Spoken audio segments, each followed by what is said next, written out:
సీతారామపురం గ్రామ అభివృద్ధి కోసం ఎమ్మెల్యే బీర్ల ఎల్లయ్య సంపూర్ణ సహకారంతో పనిచేస్తానని సర్పంచ్ అభ్యర్థి కాళీ పద్మ వెంకన్న తెలిపారు. శుక్రవారం గ్రామంలో ఆమె కుటుంబ సభ్యులతో కలిసి ఇంటింటి ప్రచారం నిర్వహిస్తూ ఉంగరం గుర్తుపై ఓటేసి గెలిపించాలని ఓటర్లను కోరారు. సీతారాంపురం గ్రామాభివృద్ధి కోసం ఎమ్మెల్యే బీర్ల ఎల్లయ్య సంపూర్ణ సహకారంతో పనిచేస్తానని సర్పంచ్ అభ్యర్థి కాళీ పద్మ వెంకన్న తెలిపారు. శుక్రవారం గ్రామంలో ఆమె కుటుంబ సభ్యులతో కలిసి ఇంటింటి ప్రచారం నిర్వహిస్తూ ఉంగరం గుర్తుపై ఓటు వేసి గెలిపించాలని ఓటర్లను కోరారు. ఈ సందర్భంగా కాళీ పద్మ వెంకన్న మాట్లాడుతూ సీతారాంపురం గ్రామంలో గ్రంథాలయం ఏర్పాటు చేస్తానని, యువత కోసం క్రీడా ప్రాంగణం అభివృద్ధి, ఇండ్లు లేని వారికి ఇందిరమ్మ ఇళ్లు మంజూరు, గ్రామంలో కొత్త వాటర్ ప్లాంట్ స్థాపన, ప్రధాన వీధులలో సీసీ రోడ్లు, మోరీలు, వీధి దీపాల ఏర్పాటు, గ్రామ భద్రత కోసం సీసీ కెమెరాల ఏర్పాటు, మంచినీటి సమస్యను పరిష్కరించేందుకు కొత్త పైప్ లైన్లు ఏర్పాటు వంటి కార్యక్రమాలను ప్రాధాన్యతగా తీసుకొని అమలు చేస్తానని హామీ ఇచ్చారు. సీతారాంపురం అభివృద్ధి దిశగా ప్రజల ఆశయాలను నెరవేర్చేందుకు కృషి చేస్తానని తెలిపారు.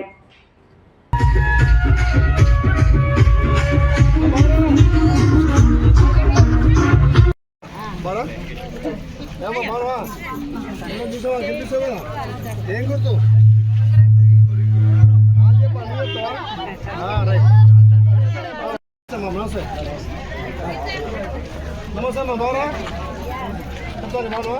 సాయంకాలం వెళ్ళక కొత్త పెంచి చూస్తే అప్పుడు చెప్తాను. రైట్, ఇండ్లు పెంచాలి సాయంకాలం తర్వాత వస్తుంది. ఎన్నో చేయని ఇండ్లు మొన్న 24 మొత్తం మళ్ళీ రాష్ట్రాన్ని ఇలా మా నాయన ఇజ్జత్ తీసిరని చెప్పి రోజు టీఆర్ఎస్ వాళ్ళు కవిత తిడుతుంది. మరి నలుగురు 4 దిక్కులు అయినాక వాళ్ళ పార్టీ లేకపోయినాక ఈడ వాళ్ళ పార్టీ అయినా గెలిచి ఏం చేస్తాడు?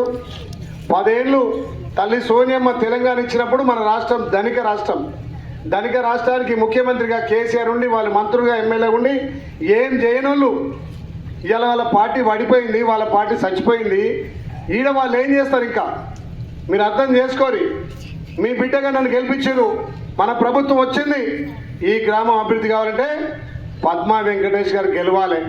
10 ఏళ్ళు ధనిక రాష్ట్రంలో ఏం పని చేయనోళ్ళు ఇవాళ అప్పుల రాష్ట్రంగా చేసి మన చేతిలో పెడితే అప్పుల తెలంగాణకు మన రాష్ట్ర ముఖ్యమంత్రి ఇచ్చినటువంటి హామీలు, ఇవ్వనటువంటి హామీలు ఒక్కొక్కటిగా పేదల సంక్షేమం చేస్తున్నాడు. కేసీఆర్ ఏమన్నామో ధనిక రాష్ట్రం ఉన్నప్పుడు తెలంగాణ ఏర్పడ్డది, మన రాష్ట్రం ధనిక ఉంది. గతంలో కేసీఆర్ మన కాంగ్రెస్ వాళ్ళు ఇచ్చినప్పుడు కాంగ్రెస్ వాళ్ళు ఇందిరమ్మ ఇల్లు ఇస్తున్నారు, 70 ఇల్లు ఇచ్చారు. నాకు అధికారం ఇస్తే డబుల్ బెడ్రూమ్ అన్నారు. ఒక్క రేషన్ కార్డు ఇవ్వలే, వడ్డీ లేని రుణాలు ఇవ్వలే, 200 ఇంట్లో విద్యుత్ ఇవ్వలే, సన్న బియ్యం ఇవ్వలే. 1 లక్ష రుణమాఫీకి 4 ఏళ్ళు 25 ఇస్తే మన ప్రభుత్వం రాగానే ఇందిరమ్మ ఇల్లు ఇస్తున్నాం, మొన్ననే రేషన్ కార్డులు ఇచ్చినాం, సన్న బియ్యం ఇస్తున్నాం, 200 ఇంట్లో విద్యుత్ ఇస్తున్నాం. మా మహిళా సంఘాలకు, మా అక్క చెల్లెలకు వడ్డీ లేని రుణాలు 3 దఫాలుగా ఇచ్చినాం. మొన్ననే 304 కోట్లు వడ్డీ లేని రుణాలు మీ ఖాతాలో వేస్తున్నాం. మీరు అర్థం చేసుకోవాలి. ఇవాళ ఇండ్లు ఎందుకు కడుతున్నారు, పెన్షన్లు ఎందుకు కడుతున్నారు, రేషన్ కార్డులు ఎందుకు కడుతున్నారు? 10 ఏళ్ళుగా వాళ్ళు ఇవ్వలేదు కాబట్టి చాలా మంది లబ్ధిదారున్నారు. మరి ఒక్క సంవత్సరమే అభివృద్ధి ఎంత అవుతుందా?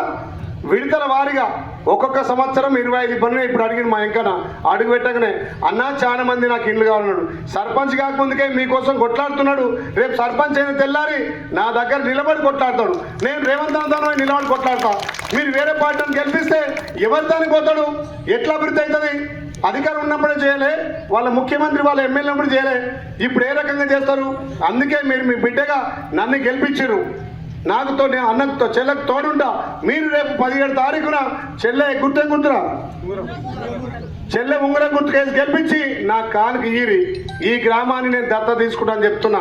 తప్పకుండా ఒక్కొక్కటిగా అన్ని చేసుకుంటా పోదాం. ఆ ప్రభుత్వం చేయని పనులు మీ బిడ్డగా నేను చేస్తున్నా. గత 10 ఏళ్ళు ఈ గ్రామానికి ఎన్ని నిధులు వచ్చినాయి, ఈ 2 ఏళ్లలో ఎన్ని నిధులు వచ్చినాయో ఒక్కసారి మా రాజుని అడుగుతున్నా. ఒక్కొక్కటిగా చేసుకుంటా పోదాం. ఒక్క సంవత్సరమే అన్ని కావాలంటే ఎవరితోటి కాదు. ఇంట్లో అందరికీ మనం న్యాయం చేయలేము. ఒక్కొక్కటిగా చేసుకుంటూ పోతే నాతో కొట్లాడి మీరు పని తీసుకోవాలి. మీ బిడ్డగా గెలిపించారు. ఇప్పుడు నేను ఎమ్మెల్యేగా ఉంటానా? ఈ గ్రామానికి ఇప్పటికి 10 సార్లు వచ్చినా. మీరు అడగాలి, లేదు మీకు ఓటు హక్కు వచ్చి నాకు ఓటేసి గెలిపించారు కాబట్టి అడిగే హక్కు ఉంది. అడగండి, మాకు బడి కావాలి, గుడి కావాలి, కమ్యూనిటీ హాల్ కావాలి, ఇండ్లు కావాలి, రేషన్ కార్డు కావాలి, పెన్షన్లు అని చెప్పి మన ముఖ్యమంత్రి మహిళల ఆత్మగౌరవం పెంచాలని చెప్పి మహిళలను ఆర్థికంగా బలోపేతం చేయడం కోసం ఇలా 1 కోటి మంది మహిళలను కోటీశ్వరం చేయాలనే లక్ష్యంతో మనం ముందుకు పోతుండు. ఆ ప్రభుత్వం మహిళలకు గౌరవం ఇయ్యలే. 60 రూపాయల బతుకమ్మ చీర ఇచ్చి మా ఆడబిడ్డల ఆత్మ గౌరవాన్ని దెబ్బతీసిండు. ఇవాళ మన ప్రభుత్వం ఇలా అందరూ కూడా గొప్పోడు కట్టుకునే చీర ఎవరు కేటీఆర్ భార్య కట్టుకునే చీర మా చెల్లెలు మా అక్కలు మా తల్లులు కట్టుకోవాలని చెప్పి మీరు నచ్చిన చీర మీరు ఎంపిక చేసిన చీర మీ సంఘాలతోటి ఈయన సిరిసిల్లలో నేత కార్మికులతోటి నేయించి ప్రతి అమ్మకి ఇవ్వాలంటే కొందరు కిరికిరి పెడుతున్నారు. సంఘంలో ఇస్తారట, సంఘంలో ఇస్తారు. నేను మాట ఇస్తున్నా, సంఘంతో సంబంధం లేదు. 18 సంవత్సరాలు నిన్న చెల్లె కాంచల అక్కకు అవ్వకు 99 ఉన్న అవ్వ కూడా ఇస్తాం. సంఘంతో సంబంధం లేదు. మొన్ననే మీ గ్రామ పంచాయతీ చీరలు వచ్చినాయి, తెల్లారే ఎలక్షన్ కోడ్ పడ్డది, అందుకే అందరికి పంచలేకపోయినాం. నేను మాట ఇస్తున్నా, ప్రతి ఒక్కరికి చీర ఇచ్చే బాధ్యత నాది. ఆ చీర కూడా ఎట్లా